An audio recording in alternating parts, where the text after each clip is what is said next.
사랑하는 성도님들, 좋아하는 것과 사랑하는 것의 차이를 알고 계십니까? 좋아하는 것은 내가 중심이 됩니다. 그러나 사랑하는 것은 상대방이 중심이 되는 것입니다. 좋아하는 것은 내 일부가 됩니다. 그러나 사랑하는 것은 내 전부가 됩니다. 제 딸이 4살 때의 일입니다. 4살이면 한참 영아부 활동을 하고 있을 때겠지요. 어느 날 영아부에 키가 아주 큰, 저보다 크면 키가 아주 큰 겁니다. 키가 아주 큰 선생님이 오셨습니다. 사실 그 이름은 화평이라는 청년이었는데요, 제 제자였습니다. 그 녀석이 너무나도 열심히 영아부를 섬겼습니다. 그래서 이 청년 선생님이 아이들에게 인기가 너무 많아진 겁니다. 그 팬 중에 한 명이 저희 딸이었습니다. 저는 농담 반 진담 반으로 주일 예배를 마치고 딸에게 물었습니다. 지호나, 아빠가 좋아? 화평쌤이 좋아? 그랬더니 아니, 이 녀석이 고민을 하는 겁니다. 그러고는 말합니다. 이마평 선생님, 그리고 아빠. 네, 이 녀석이 뭘 알겠냐만 저도 장난으로 사실 물은 것인데 이상하게 제 마음은 좀 장난이 아니었습니다. 그때 처음으로 딸내미에게 섭섭함을 느꼈습니다. 겨우 4살짜리 아이인데 이 아이에게 왜 저는 섭섭했을까요? 저는 제 딸을 사랑하기 때문입니다. 저에게 제 딸은 저의 일부가 아니라 저의 전부이기 때문입니다. 그리고 저도 제 딸에게 있어서 일부가 아니라 전부이기를 원하는 그러한 특별한 관계이기 때문이죠. 우리가 첫 번째로 기억해야 될 것이 있습니다. 그것은 사랑의 특성이자 또 사랑의 속성인데요, 사랑은 배타적이고 독점적입니다. 같이 한번 읽어보실까요? 사랑은 배타적이고 독점적입니다. 사랑은 특별한 관계 속에서 배타적입니다. 아니, 배타적이어야만 합니다. 여보, 나는 당신을 사랑하오. 그리고 옆집 아줌마도 사랑하오. 이것은 배타적인 것이 아닙니다. 부부 관계에 있어서 배타적이어야 합니다. 하나님의 창조 질서는 성삼위 하나님의 그 사랑 가운데서 이 사랑의 질서, 창조의 질서가 세워졌습니다. 그리고 가정도 그 사랑의 질서 가운데서 세워졌음을 우리는 주일 말씀을 통해 묵상하고 깨닫게 되었습니다. 그 사랑의 관계 속에 저와 여러분이 있고 우리의 가정이 있는 줄로 믿습니다. 그래서 우리는 그 사랑을 점검해 봐야 합니다. 우리가 사랑하는 그 사랑은 정말 배타적이고 독점적인가? 하나님은 우리만 사랑하십니다. 하나님은 배타적이고 독점적으로 저를 사랑하십니다. 여러분을 사랑하십니다. 그런데 우리의 사랑은, 우리가 하나님을 향한 사랑은 정말 배타적이고 독점적인가요? 그리고 우리에게 명령하십니다. 이웃을 사랑하라. 우리는 가족을, 우리는 이웃을, 우리는 우리 창신의 성도님들을 정말 그렇게 사랑하고 계십니까? 적당히, 계산적으로, 남들 보기에 그저 좋은 모습으로 우리는 사랑하고 있지는 않은지요? 사랑은 성경에서 믿음과 동의어로 볼 수 있습니다. 믿음 생활이 무엇인가요? 믿음 생활은 사랑 생활입니다. 그런데 이 믿음 생활이 일부인 사람이 있습니다. 마치 회사를 가는 것처럼, 학교를 가는 것처럼 수요일에는, 새벽에는, 주일에는 교회를 갑니다.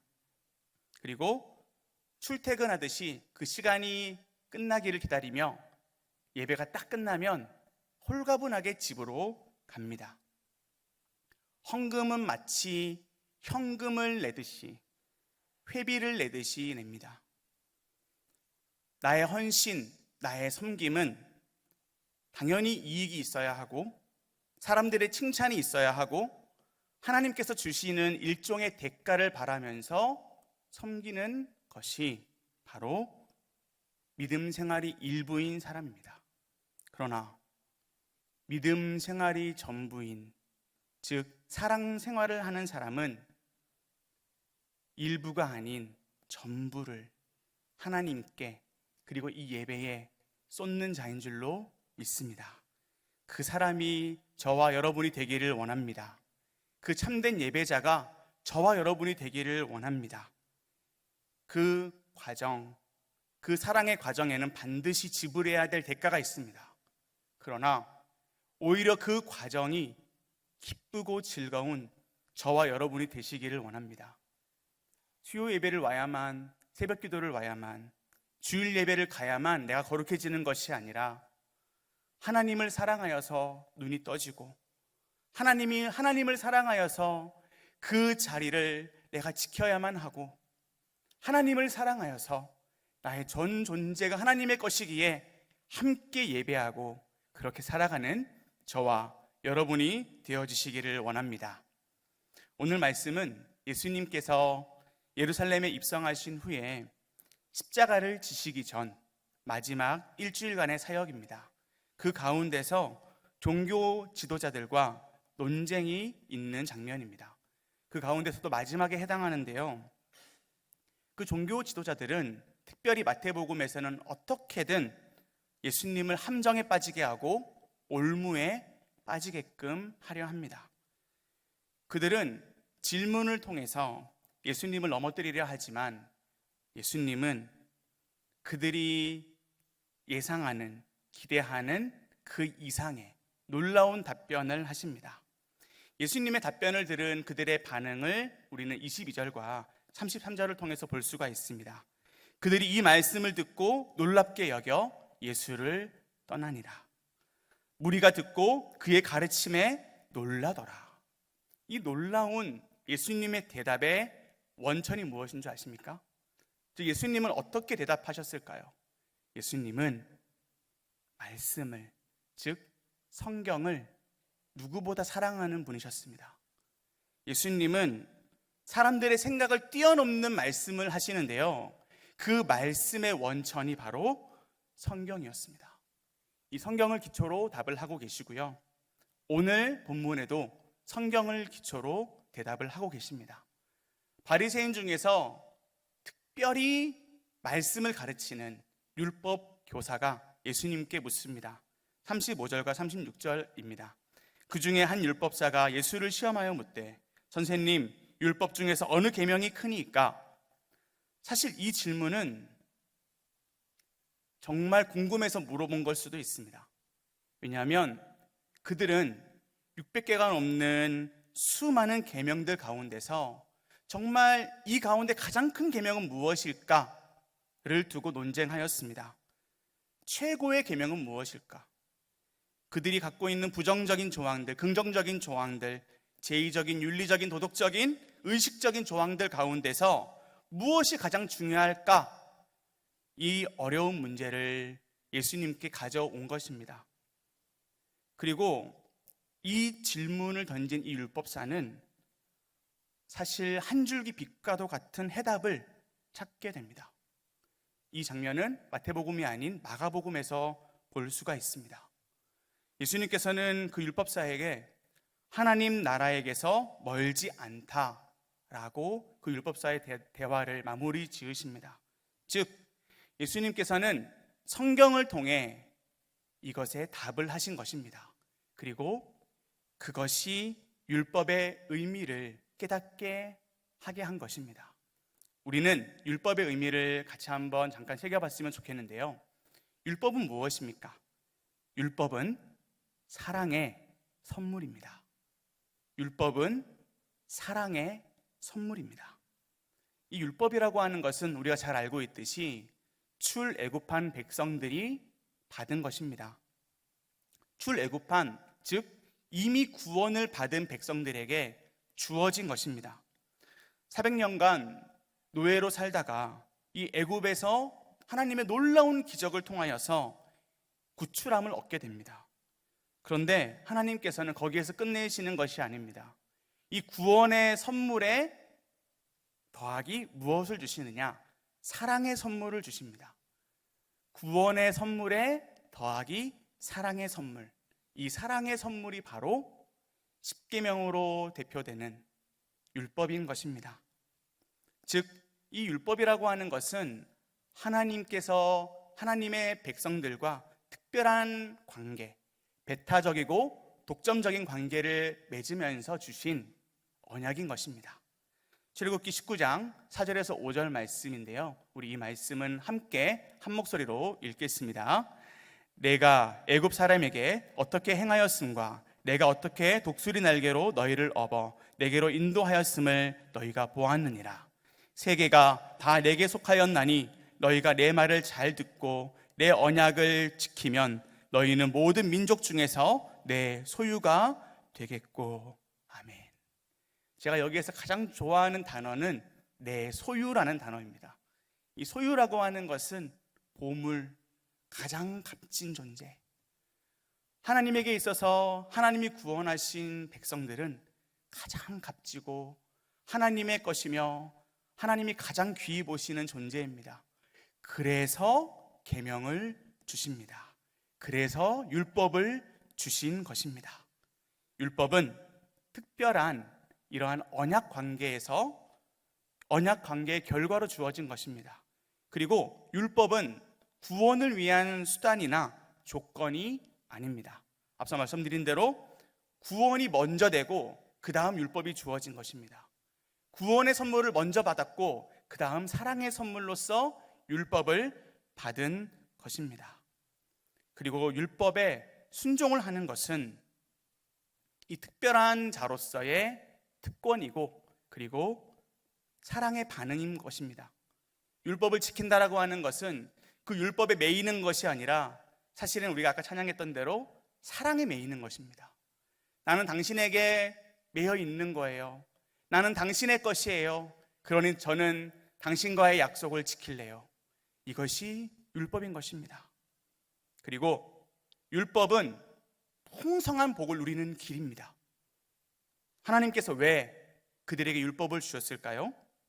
그의 명령을 따라 사는 것만이 창조 질서를 다시 회복하는 것이고 그의 말씀대로 사는 것만이 이 땅 가운데서 가장 큰 복을 누리는 방법이기 때문입니다. 신명기 6장 3절 말씀입니다. 이스라엘아, 듣고 삼가 그것을 행하라. 그리하면 내가 복을 받고 내 조상들의 하나님 여호와께서 내게 허락하신 것 같이 젖과 꿀이 흐르는 땅에서 내가 크게 번성하리라. 아멘. 우리의 시선은 자꾸 번성하리라에 있습니다. 그러나 우리의 시선은 이제 이렇게 돌려야 합니다. 듣고 삼가 그것을 행하라. 듣고 삼가 그것을 행하라.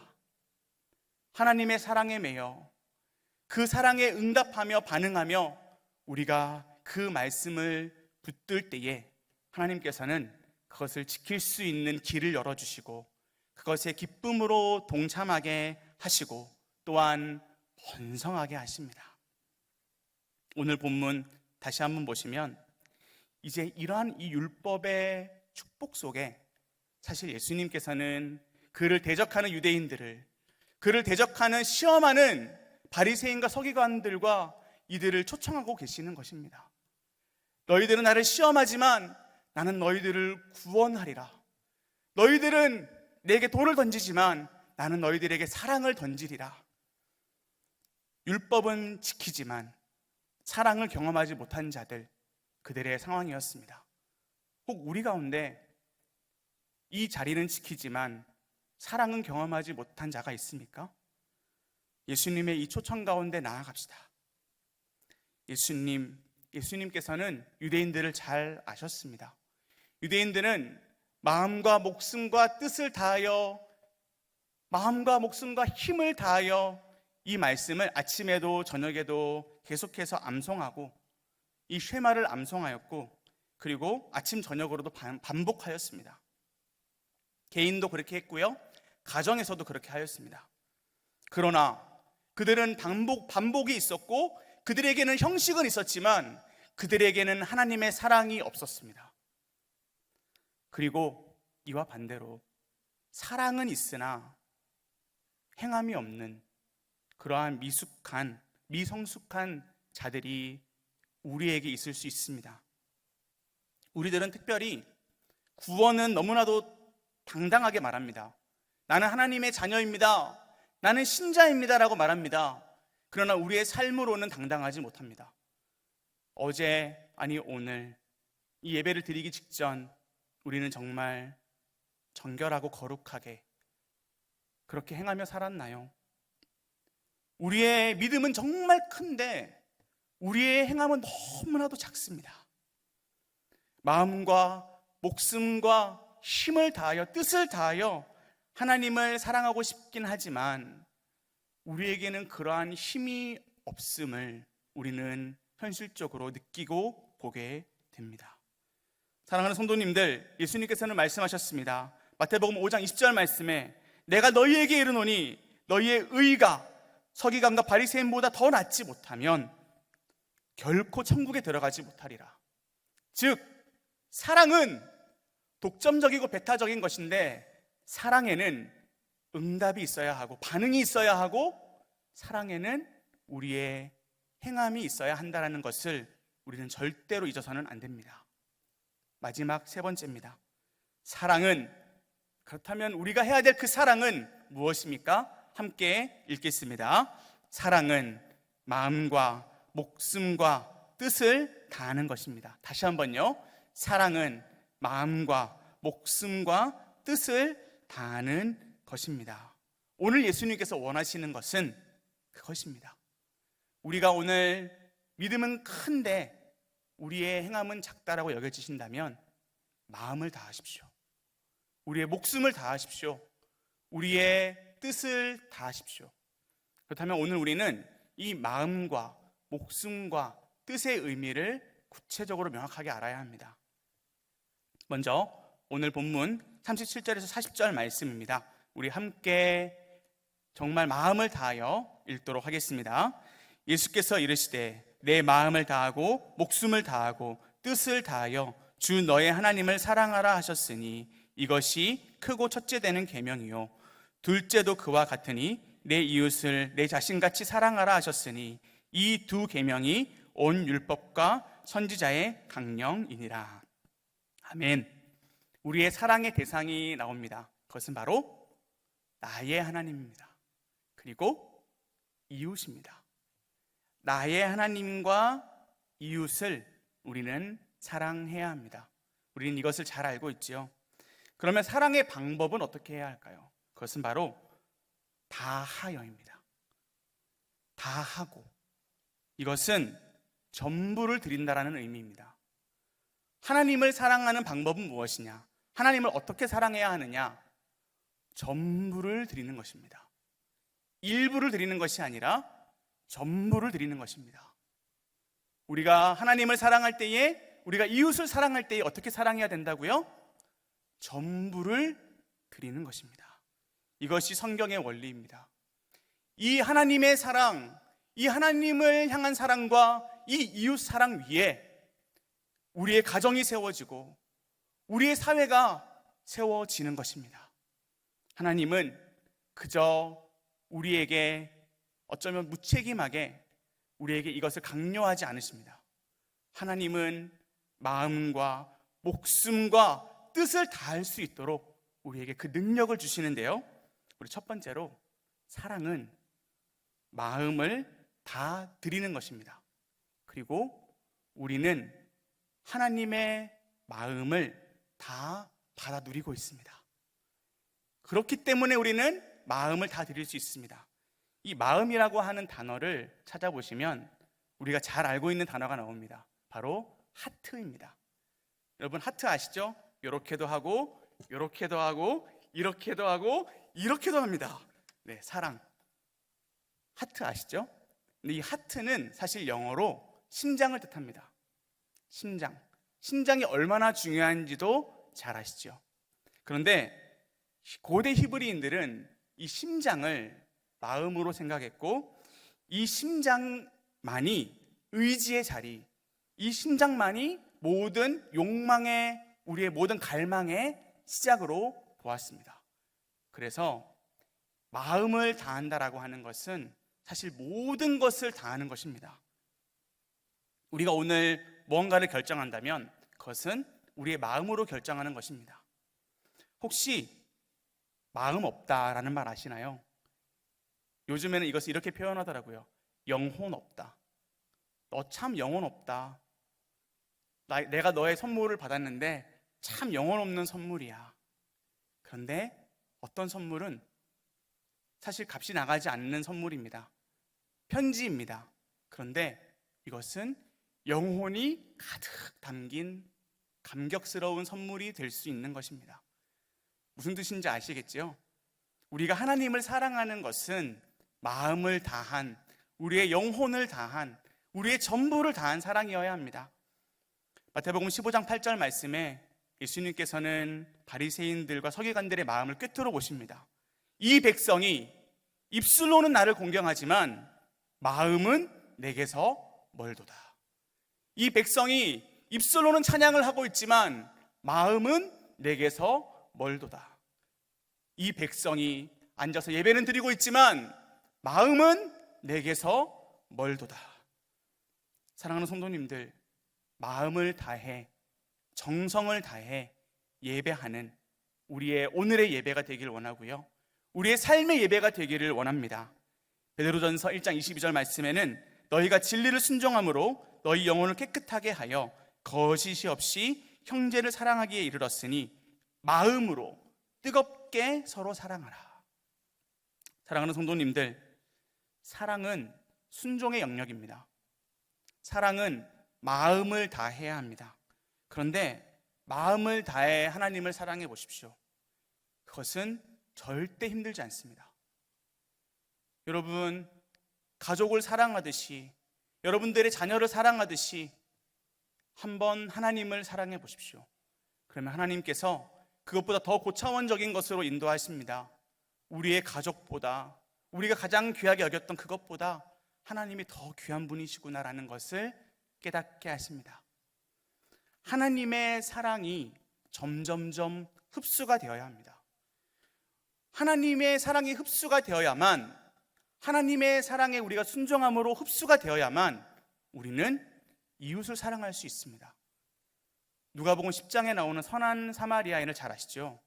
선한 사마리아인의 그 선행은 그저 선행이 아니었습니다. 이것은 예수님의 모습을 보여주는 것입니다. 예수님은 선한 사마리아인처럼 어려운 사람을, 사고가 당한 사람을 보았습니다. 그리고 불쌍히 여겼습니다. 그리고 도왔습니다.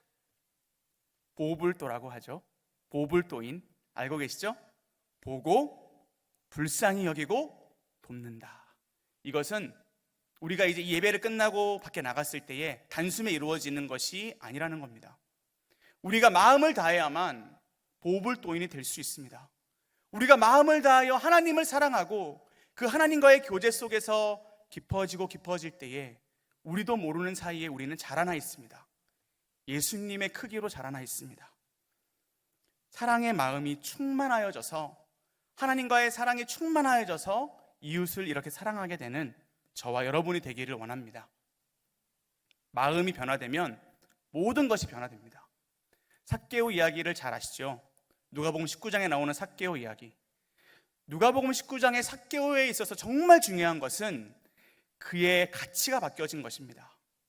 그가 돈을 쓰는데요, 그가 돈을 리모델링을 위해서만 씁니다. 그가 돈을 먹고 마시는 것을 위해서만 씁니다. 그런데 그의 돈의 가치가 바뀐 것입니다. 장애인을 위해서 쓰고 어려운 자들을 위해서 쓰고, 그것이 교회의 방향성이 되어야 합니다. 우리 교회도 당연히 그것을 지향하고 그렇게 나아가고 있고요. 교회가 교회답다라고 하는 것은 세상과 다른 가치를 갖고 있는 것입니다. 그런데 그것은 단순한 선행이 아닙니다. 그것의 원천은 우리 교회가 하나님을 사랑하기 때문에 그 영혼들이 보이는 것입니다. 우리가 하나님을 사랑하면 불신자들은 우리를 통해 하나님을 보게 됩니다. 찰스 스윈돌이라는 목사님은 이러한 말을 하였습니다. 회의주의자는 당신의 그 복음 전도를 부인하거나 당신의 교회를 공격할 수는 있습니다. 그러나 당신의 삶이 깨끗해지고 당신이 엄청나게 바뀐 사실을 절대 무시할 수 없습니다. 그들은 나와 같은 설교자의 말씀은 귀를 막을 수 있지만 평범한 당신이 어떻게 내적인 평안을 누리고 어떻게 변화가 되었는지에 대한 그것에 관심이 있고 관심을 갖습니다. 당신의 변화된 이야기가 그에게 훨씬 더 적절하고 호소력이 있습니다. 사랑하는 성도님들, 이것은 방법론이 아닙니다. 이것은 우리가 나아가야 될 방향이요, 이것이 우리가 누려야 될 복입니다. 우리가 변화가 되면, 우리의 눈이 열리고 우리의 삶이 바뀌면 우리의 주변이 바뀌게 되는 것입니다. 우리가 마음을 다하면, 우리가 마음을 다하여 하나님을 사랑하고 우리가 마음을 다하여 이웃을 사랑하면 그는 하나님을 보게 될 줄로 믿습니다. 두 번째는 바로 사랑은 목숨을 다 드리는 것입니다. 사랑은 일부만 드리는 것이 아니라 목숨을 다 드리는 것입니다. 이 목숨이라는 단어는 당연히 생명입니다. 그리고 마음입니다. 그리고 영혼, 호흡으로도 번역이 되고 있습니다. 사랑하는 성도님들, 예수님께서 이 땅에 오신 이유가 뭔지 아십니까? 목숨을 다하여 오셨습니다. 목숨을 다 주기 위해 오셨습니다. 마태복음의 핵심 구절이기도 한 우리 마태복음 20장 28절 말씀 함께 읽겠습니다. 인자가 온 것은 섬김을 받으려 함이 아니라 도리어 섬기려 하고 자기 목숨을 많은 사람의 대속물로 주려 함이니라. 아멘. 예수님께서 먼저 우리에게 자기 목숨을 주셨습니다. 예수님께서 자신의 모든 것을 주셨습니다. 자신의 일부가 아니라 자신의 전부를 내어주셨기 때문에 대속물이 되신 것입니다. 지금 이 순간 저와 여러분에게 목숨보다 중요한 것이 있죠. 목숨보다 중요한 게 뭐죠? 자존심. 목숨보다 중요한 게 뭐죠? 내가 공부한 나의 업적, 내 자녀들, 우리 집안. 목숨보다 중요한 것은 우리 예수님이십니다. 저와 여러분의 고백이 내 목숨보다 더 중요합니다. 내 목숨보다 더 가치 있으십니다. 우리 예수님. 그렇게 고백하는, 그러한 믿음의 고백으로 나아가는 저와 여러분 되기를 원합니다. 그리고 세 번째, 사랑은 뜻을 다 드리는 것입니다. 이 뜻이라고 하는 이 단어가 참 어려운데요, 이 뜻에는 우리의 마음의 중심이라는 뜻도 있지만 또 우리의 지성이라는 뜻도 있습니다. 우리에게 지성이 없으면, 즉 우리에게 감정만 있고 우리가 순종하는 것만 있으면 절대로 마음을 다하여 하나님을 사랑할 수 없습니다. 9살짜리 아이가 이러한 말을 했다고 합니다. 엄마, 하나님이 정말 계시긴 해요? 제가 왜 하나님을 믿어야 되죠? 우리 집이 기독교 집안이니까 이렇게 믿는 거 아니에요? 내가 만약에 불교 집안에서 태어났다면 저는 불교 신자가 되었을 거 아니에요? 저 하나님 왜 믿어야 돼요? 9살짜리 초등학교 2학년짜리 아이가 이러한 얘기를 했다고 합니다. 엄마가 뭐라고 반응했을까요? 이 녀석이 별 걱정을 다 한다, 공부나 해! 라고 하지 않았다고 합니다. 그렇게 하지 않고 진지하게 이렇게 말씀하셨습니다. 얘야, 너의 아버지와 나는 세상의 모든 종교를 다 살펴보았고 그런 후에 기독교가 참 진리라는 결론을 내렸단다. 그냥 우리 할아버지가 우리 집안이 기독교 집안이라서 믿은 게 아니야. 나는 스스로 살펴보고 그리고 결론을 내었단다. 너도 그렇게 해보렴. 네가 정말 원한다면 다른 교회를 가봐. 네가 정말 원한다면 더 불교를 가봐. 그렇게 해도 좋아. 여러분들 그렇게 하실 수 있습니까? 그런데 그 아이가 이렇게 생각했다고 합니다. 다행이다. 혼나지 않았어. 그리고 이렇게 생각했다고 합니다. 의심이라고 하는 것은 그 자체로는 잘못된 것은 아니구나. 우리 아이들이 의심할 수 있습니다. 기독교는 무엇이지? 예수님이 뭐길래? 하나님이 뭐길래? 그때 부모인 우리는, 교회인 우리는, 교회 학교를 담당하는 우리와 또 양육하는 우리는 그 의심의 방향이 어느 방향으로 가야 하는지를 반드시 알려주어야 합니다. 결국 이 아이는 미국 고든 코넬 신학교의 4대 총장이 되었다고 합니다. 사랑하는 성도님들, 사랑은 이 의심의 장벽을 산산조각냅니다. 결국 이 의심은 사랑으로, 하나님을 아는 지식으로, 결국 나의 존재의 무가치함과 하나님의 존재의 무한함을 발견하게 되는 것입니다. 오늘 정말 마지막으로 우리 하박국 3장 17절에서 19절 말씀을 다 함께 읽고 마치겠습니다. 함께 읽겠습니다. 비록 무화과 나무가 무성하지 못하며 포도나무에 열매가 없으며 감람나무에 소출이 없으며 밭에 먹을 것이 없으며 우리의 양이 없으며 외양간에 소가 없을지라도 나는 여호와로 말미암아 즐거워하며 나의 구원의 하나님으로 말미암아 기뻐하리로다. 주 여호와는 나의 힘이시라. 나의 발을 사슴과 같게 하사 나를 나의 높은 곳으로 다니게 하시리로다. 아멘. 우리의 삶 가운데 어려움이 올 수 있습니다. 우리의 삶 가운데 유혹이 찾아옵니다. 아무리 성자 같은 사람이라도 이 유혹을 절대 피해갈 수 없습니다. 우리의 삶 가운데 의심이 찾아올 수 있습니다. 그 누구도 이 의심 앞에 그냥 넘어갈 수 없습니다. 바로 그때에 우리 하나님께서는 답을 주십니다. 그 고민 속에, 그 상황 속에, 그 감정 속에, 어려움 속에 하나님은 답을 주십니다. 우리 하나님만이 나의 모든 것이구나. 우리 하나님만이 나의 모든 지식의 이유가 되시는구나. 나의 뜻을 다하여 사랑할 분은 하나님이시구나. 이 시간 나의 마음, 나의 생명, 나의 지성, 나의 모든 전 존재를 다 하나님께 드립시다. 그리고 그 사랑으로 이웃을 사랑하며 그 사랑으로 누리며 나누며 살아가시는 저와 여러분이 되시기를 예수님의 이름으로 축복합니다.